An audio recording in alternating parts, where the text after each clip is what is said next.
cancer, depression, kids. So basically everything was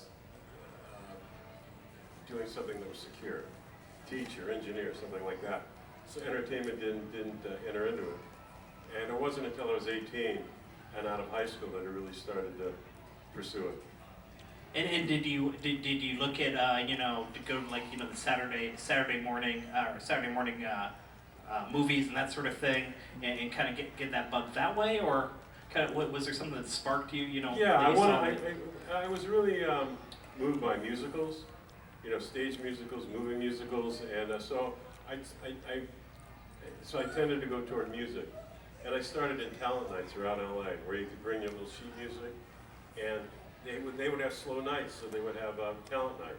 So I could be bad all over LA. But it was a way to get better. So I did that, and then I started hearing about auditions for theater, and started standing in lines, literally for hours and auditioning, and I finally got an apprentice job, and one thing led to another. But it all started through music and musicals. Now have you done many musicals on stage or anything like that? Years ago I did, yeah. Years ago. I was in summer stock, so it would be, everything from the Music Man to Unsinkable Molly Brown. Then later years I did, after Happy Days, I did Oklahoma, and I did They're Playing Our Song, shows like that. Now, I directed a lot of them too. Now, as someone who has both acted both in television, movies, and the stage, what maybe do you feel more comfortable being in front of a large audience, or that camera? I like being me in front of a live audience. I like theater as a live audience. As far as an actor, I thought it was pretty limited. That's why, but behind the camera, I didn't feel limited. So at an early age, in fact, very early on in Happy Days, I started writing, creating, and selling shows, and getting behind the camera as soon as I could. And one of the interesting things about Happy Days is, obviously, you became a director. Ron Howard was a director. Henry Winkler was a director. Is that maybe because of Gary Marshall? Is that what was in the water in Happy Days that made so many accomplished directors and producers? Well, very creative people. Also, Gary Marshall, the creator and our boss, was very instrumental in motivating us to wear many hats, because he knew how hard it was to last as an actor, especially you, Anson. And that's a laugh. Thank you. That's paid for. No, so he inspired all of us. And I always felt, more alive behind the camera, writing, directing, producing. But even then, even as a director, no one would hire me. I had to create my shows, sell the shows, and hire myself, at least the first 2 times. And then from there, I started becoming credible. And I think one of the stories that you mentioned last night was... No sleeping. He's checking his eyelids for cracks. No, I'm not sleeping. It's a tired yawn. Yes, go ahead. And one of the stories you mentioned last night was the fact that you and Ron Howard worked together, behind the scenes. Yes, we did. And how is that different than working in front of the scenes with someone you would basically acted with for so many years? Well, Ron and I, we were good friends off camera. We were working on things, many things behind the scene, behind the camera. And we sold a movie to NBC called Skyward, starring Bette Davis. First story I ever wrote that sold, and I exec produced, he directed, and it was very successful, and won many awards, and kind of, and actually gave him the accolades he needed to be approved at Film Night Shift, his first feature film. And for some people who don't know, some of the shows that you have directed: Melrose Place, Beverly Hills 90210, Sabrina the Teenage Witch, Baywatch, and a couple of the Star Trek franchises as well. None of the Bochco shows? I could have said the Bochco. There's a lot of Profiler. I only had one page of notes. I know. And really, I was a big Courtney Ford Smith fan. That was a favor, by the way. It was Baywatch Hawaii. And by the way, I directed Jason Momoa in his first television scene ever. They cast him out of Hawaii, the greatest kid in the world. I'm so glad for his success. He was so scared. It was his first kissing scene, let alone his first scene. wow. Just so you know. 2 for 1. I mean, you also had a kissing scene probably on Happy Days at one time or the other. Did you I give had him to some pay for pointers? That's sort of clever, but Oh, wow. but I'm trying to go back. no, I'm happy to see Happy Days kissing scenes versus Baywatch kissing scenes. I don't think it ties in. I don't know. It was a big stretch there on that It one. was a Yeah, stretch. exactly, But yeah. Great to direct. Couldn't hit too right. Exactly. Mm-hmm. Now, now when you were directing the Deep Space Nine and the Voyager, Anyone fans of Deep Space Nine? Everyone love It's Only a Paper Moon? Yes. That one of the top 5. That was the first one I directed. It's one of the greatest hours of television, let alone Star Trek. Oh, thank you. And that was fun, because James Darren, who I directed, we first met because we were directing 90210. And basically, when you direct, there's a prepping director and a shooting director. So I'd either be shooting, he'd be prepping, or I'd be prepping. And then he said one day, I'm going back into acting. And he did. I recommended him for Melrose Place. And he got a 6-parter with playing Heather Locklear's love interest. And then I lucked out enough that when I got my gig on Deep Space Nine, there's James. And it was just a fantastic script. And yeah, it was a great opportunity to do that. Plus for me, to have all that music, I mean, it was such a part of my life. To be able to do that in an hour show was just a privilege. well, what about that episode made it so special? When you read the script, did you know, hey, this one's a winner? Oh yeah. Plus, yeah, and it was such a brilliant writing team behind it. But I knew where to. And it's funny. What was the? Can't remember the film with Frank Sinatra and Tony Bill? Which one was that? It was actually a play. The play. Come Blow Your Horn. And that was kind of the segment in A Paper Moon, where Nog was taken over by James Darren and they became the roommates, and it was kind of an homage to Tony Bill and Frank Sinatra. Was there pressure because it was the Star Trek franchise? When you were directing those, that you had to kind of be in that Gene Roddenberry kind of motif, or Gene's overlooking what you're doing in one way. He wasn't around at that time. I did meet Gene Roddenberry though. Ron Howard and I did. We're doing Happy Days. They had already done the 2 years of Star Trek, and it was kind of dead Star Trek, but he had a deal on the lot. And we met him, Gene Roddenberry, and he took us up to his office, and he showed us, it's the first computer I ever saw. He goes, and he had a computer in his office. I said, what's that? And he was the nicest guy. He just spent all this time with us, just talking and hanging, and and then years later, they decided to start doing the Star Trek movies, and it all started turning around and coming back. How about growing up on that Paramount set? I mean, obviously, Star Trek was there. You guys, when you started, obviously were young adults, and 10 years later, you were adults. Yeah, we were kind of adults when it started. They said, how young were you? I said, as young as we can get, But yeah, it was great. But back then, I mean, it wasn't that slick. Everyone said things, what did you do? Oh my God, you're on the Paramount lot. We played hoops. There was like a basketball hoop. We'd go out there and just play hoops. I mean, it was pretty basic. With other members of the Happy Days cast, or other casts around? Crew, cast, whatever. We just play hoops, yeah. It was a much simpler time. I mean, that's not bad. I don't think that's too bad at all. So. No, it was good. It was good. Yeah. And then also, I think if people followed your career, they also know that you are a nephew of Henry Heimlich. Yes. Well, he was my second cousin, but I've called him uncle since I was born, and we're very close. In fact, together we got the Heimlich maneuver on national television for the first time in the '70s on the Merv Griffin show, and then 3 weeks later went on Johnny Carson and blew out. So it's a pretty interesting story. Well, how did that happen?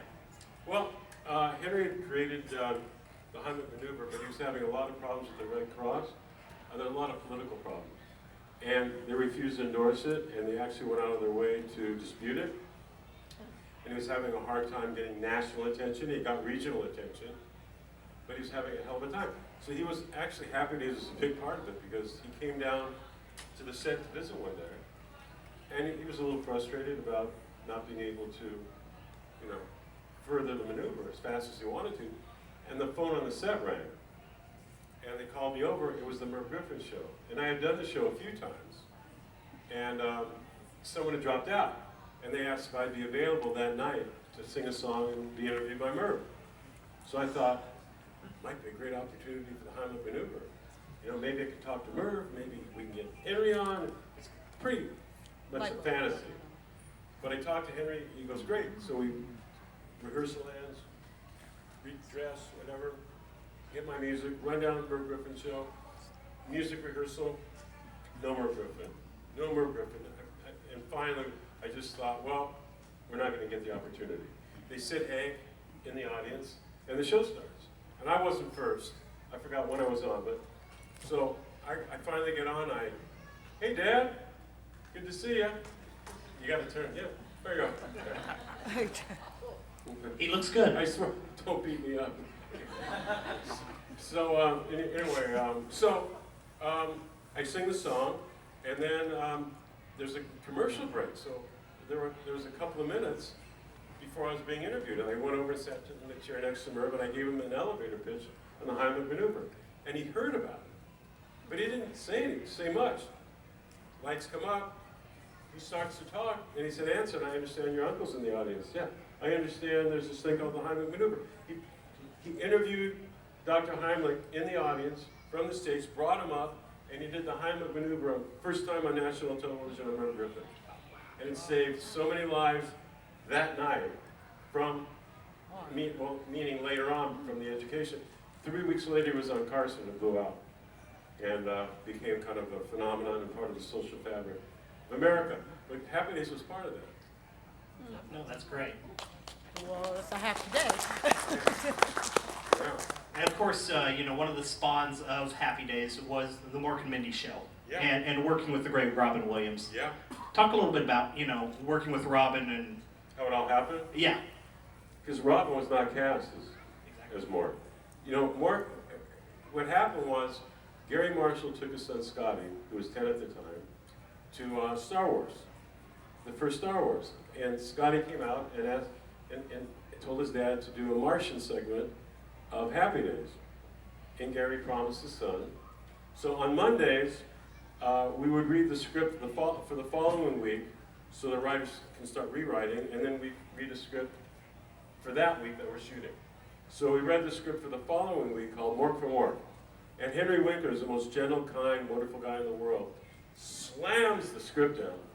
This is a piece of crap. It was the worst script in the history of Happy Days. It was unreadable. It was so bad.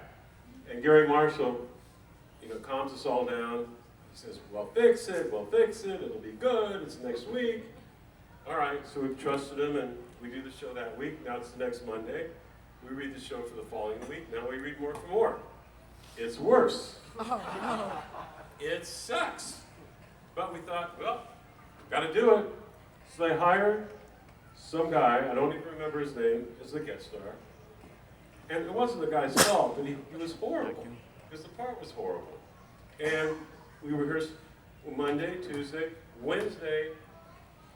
Wednesday's the last day of real rehearsal, because Thursdays you have a tech day, where you're just putting cameras in order. And then Friday you have a run through and you shoot it. I mean, basically rehearsal's over. Wednesday night, the actor quits. Wow. Quits. And Gary Marshall comes down, and his first words were, does anybody know a funny alien?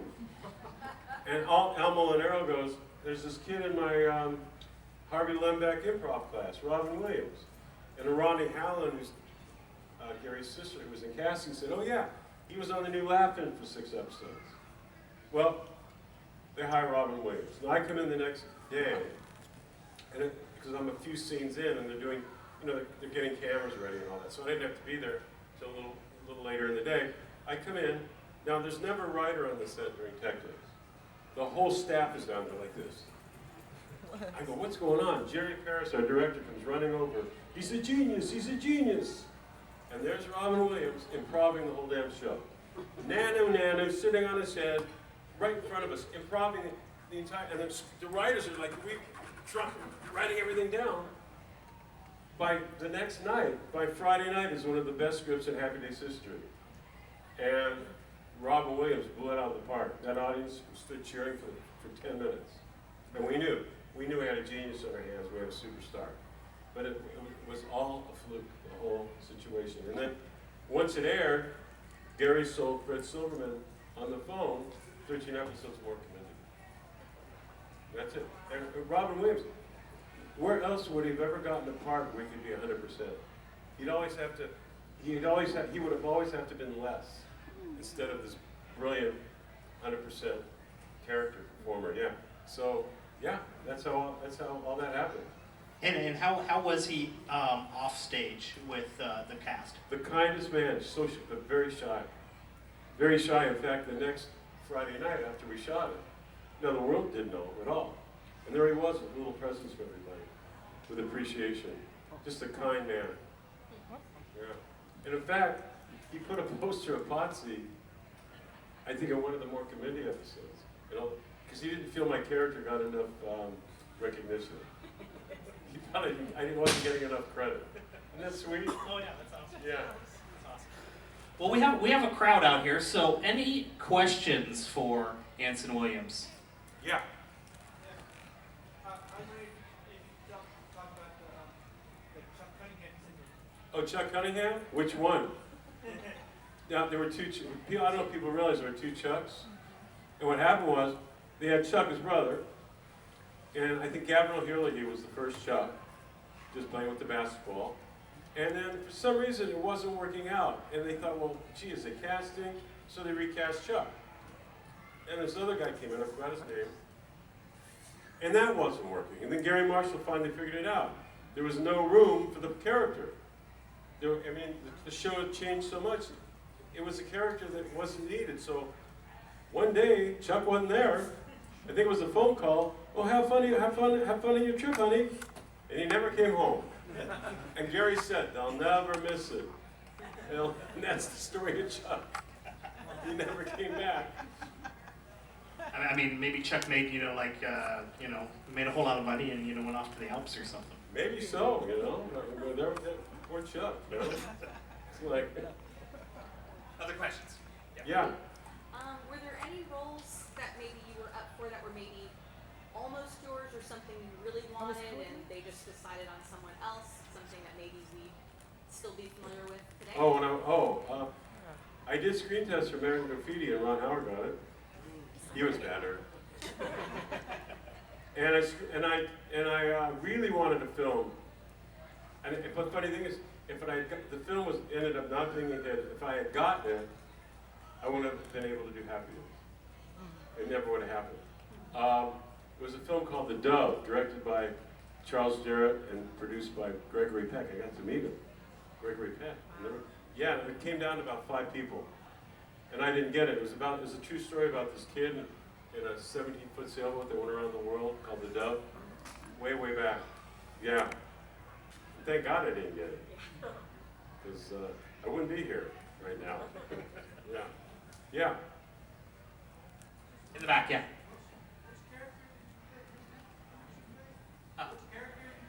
I play Fonzie.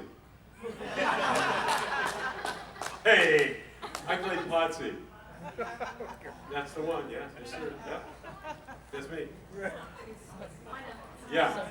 I was curious, like, who you look to, or look up to for a lot of what you do, for a lot of what you learned as far as professionalism or ethics in your work. Like, did you have certain role models as you were learning more, doing more acting? Well, yeah, I mean, on Happy Days was just, Ron Howard is a huge role model. Always responsible and always collaborative and always humble. But Gary Marshall, and he wouldn't allow ego to take over. He wouldn't allow it. And he's the one that inspired us to wear many, many hats. But honestly, the biggest inspiration in my life was when I was assistant janitor in high school at Leonard's department store. And my boss was an African-American gentleman named Willie Turner, who wasn't well educated and a functioning alcoholic, but a prophet. And I was going through times then, when I was young, and it made me very insecure and didn't have a lot of self-worth. and he called his janitorial room the talk room. And he said, "You talk to me, boy. You talk," and he would talk to me, not at me. And in the few years that I worked there, he helped me find me and gave me the confidence to move forward. And again, I wouldn't be here today without Willie Turner. And I never could thank him because he died 2 years later from liver cancer. But if it wasn't for Willie Turner, that's why I say never judge anybody for anything. Judge by their character, and judge by their heart, and judge by what they contribute to you. That was one of my biggest educations. That's good. Do you have a Mount Rushmore of people you've directed? A Mount Rushmore? Like four people? Four famous faces? Yeah. I was like, wait, what? Or three if there's, one president you don't like. Christopher Walken, Roy Scheider. Oh my gosh, who would you, I don't know, they're all so good. I don't know if there's four. Kate Mulgrew. Oh my gosh, Jimmy Smits. What made them so special? Some weren't so special. Some they were just good. Yeah. What made them special? It was an it factor. An it factor. Just that's something it's a God-given gift of connection and talent. Yeah. But yeah. I just had a question about the Jump the Shark episode. Oh yeah, Jump the Shark. Was that trying to save the show? My dad told me that No, that came years later. It's funny. They wanted to start off the season with something kind of cool, and they wanted Henry to do something active. He said, "What do you do?" He goes, "I water ski." So I agreed to Jump the Shark. If you look at it, I think it's a pretty cool episode. I think it's funny. I think it's kind of fun and crazy, right? But the thing was, they go jump the shark. And then years later, someone thought, oh, that was the beginning of the end. Beginning of the end, we were on for 5 more years. I'll take that beginning of the end any day. But someone took Jump the Shark, and what happened was, a guy that worked for Howard Stern got the URL, jumptheshark.com. Created this whole scenario, it caught on, and he sold it to TV Guide for $10 million. The site. Years ago, yeah. So yeah, but that's Jump the Shark. But yeah, somehow it's related to us, but we really want to, we didn't go down for quite a few years. Yeah. What did you think of the Weezer video where they used? Oh, where they used everybody? Yeah. I thought it was so cool. First of all, it's so interesting because it was just brilliant the way they blended the two, because they did hire Al Molinaro to come in. He was the only actor they hired to come in and kind of tie it together, but you never knew it. So I thought it was very clever. Yeah, it was really good. Yeah, it was brilliant. Reminded me of my childhood when I first Oh saw it. yeah. I was like, yay. And David Geffen, we all did it for free. David Geffen sent us letters requesting. We said, yes sir, fine. Yeah. That's great. Yeah. We got time for a couple more questions. Yes. What was your top 3, I would say, favorite episodes that you really, really enjoyed doing? You mean acting wise? Yeah, in Happy Days for the most part. God, there's so many. Yeah, there's so many, like, I think the one where I sang to Joni, of course. oh, yeah, well, That was the highest rated Happy Days of all time. really? Yeah. Almost 68 million people. So, I guess that would be the number one. the one where Ralphie busted up Fonzie's motorcycle Oh. cracked me up to this day, and the Tunisian camel jockeys. Mock, mock, mock, j'ai vu poo. No, mock, mock, mock, j'ai vu poo. Ik lak, ik quinum come. Mock, mock, mock, j'ai vu shoot. We made up those lyrics, by the I way. was gonna say, because I. It was funny. We had lived that. A lot of that show. That was Oh, funny. really? Oh. Yeah, you go mock, mock, mock, mock, mock. With the pretty girl, remember? That was Ralph. Yeah, Mock. well. Yeah, never mind. You remember the pretty girl, of course. So. Heck yeah, I remember the pretty girls. Yeah. He wasn't on your show very long, but what are your memories of Pat Morita? Oh, Pat. He was. Absolutely lovely. Just what a amazingly talented, lovely human being. And talk about breaking the glass ceiling. There's a guy who crossed over way before a lot of these other comedians. He was in an internment camp with polio. Growing up, you would talk about, if there was a guy that was going to be prejudiced, he had every right to be. and he was far from it. He was great, and then do you know the story behind Karate Kid? Mm-hmm. The director, the same director as Rocky. I forgot his name. Anyway, he wanted Pat, and Jerry Weintraub said, "I'm not hiring Arnold." You know, that's what he planned for. No, so he screen tested. He changed. So Pat changed his name to his Japanese name. He became less recognizable, and the director screen tested him. And Weintraub said, "That's Ma Miyagi," not realizing it's freaking Pat. Wow. And Pat got the job, and Pat got nominated for the Academy Award. And then years later, one good thing about Baywatch Hawaii, they cast Pat, and I was able to direct him. So we spent 10 days in Hawaii together. So sad that he passed, but the humor that'll be here forever on celluloid. A wonderful man. Yeah. Yeah. You sang a lot on Happy Days. Did Yeah. you ever do an album? Did they ever do Almost an album. I got signed by Chelsea Records, David Cassidy's label, and they put out 2 singles. And as we were doing the album, the record company went into bankruptcy, so the album never got out. Yeah. And how about like a poster? Posters were really big in the 70s. Did I? I wonder if I did. I don't think I got my poster. Damn it. What? Maybe I did. I don't remember. But I started singing all over the place. And I started, singing on the show is survival, really. The entrepreneurial side I was talking about. I always say in life for everyone, there's always opportunity. Don't find what's there, not what isn't there. Seriously, there's always opportunity. Easy to bitch, but there's always opportunity. And on the show back then, I'll tell you what we made. First year, $900 was an episode, $1,200 an episode, 18. Not like today, the average actor on Grey's Anatomy is $350,000 an episode. Okay? On Friends, $1 million, $2 million, $1,200, right? 18, 900, 1,200, 1,800, How 2,400. on my channel. Huh? How many episodes? 22 episodes. Yeah, now they do 13 and get paid all that. Yeah, no, actually Grey's is 24. Okay, that's So, wrong for them. So I'm sitting there going, damn, this is okay, but damn. And I knew David Cassidy, and Partridge Family had ended, and he was telling me how much better he did off the show. And I went, man, if I could convince Gary to put a band on the show, I could get a record deal, I can get booked, I can make some money. Right. No ego about it. So I talked, so one morning I find Gary, and I say, Gary, I gotta talk to you. He goes, I don't have time right now. It'll only take a minute. He said, walk with me. I had 60 seconds. I said, you got girls on the show, you got cars on the show, you need a band in Arnold's. I sing. You sing? I sing. A band. I like that. I used to be a drummer. Richie, yeah. That fast. Go, yeah, there's a show coming up, I'm gonna fit it in. Go talk to Bobby, pick a song. Wow. I'm walking away. I just changed my life, man. And I hear, but you're singing to a bulldog. I go, why? He goes, I believe you're a good singer. I don't have time to listen, but if you're good, if you're bad, I'm going to get laughs. You're singing to a bulldog, like Elvis. Because he sang I'm All Shook Up? Yeah. So also there I am singing I'm All Shook Up to a bulldog. But he liked it. I started singing every 3 shows. I got signed by Chelsea Records. I was making $1,200 a week. Wow.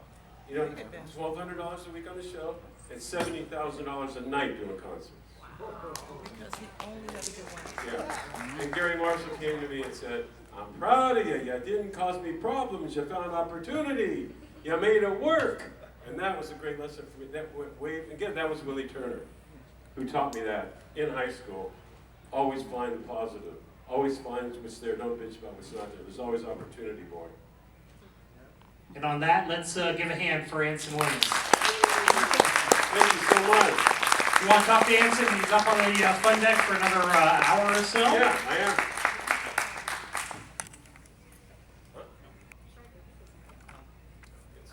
I know Mike's going. Yeah. Yes. Yes. Okay. Yeah, so go ahead. Yeah. What? YouTube. Yeah. Okay. So people and Friends got $1 million an episode the last 2 seasons. Mhm. You deserve $2 million. Oh, thank you.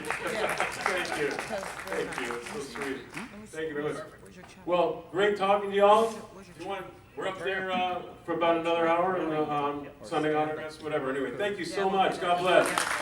Look for opportunity. No, thank you, baby. I missed that high tech yet. I'm sorry. You're so cute. Look at your little bitty kid picture.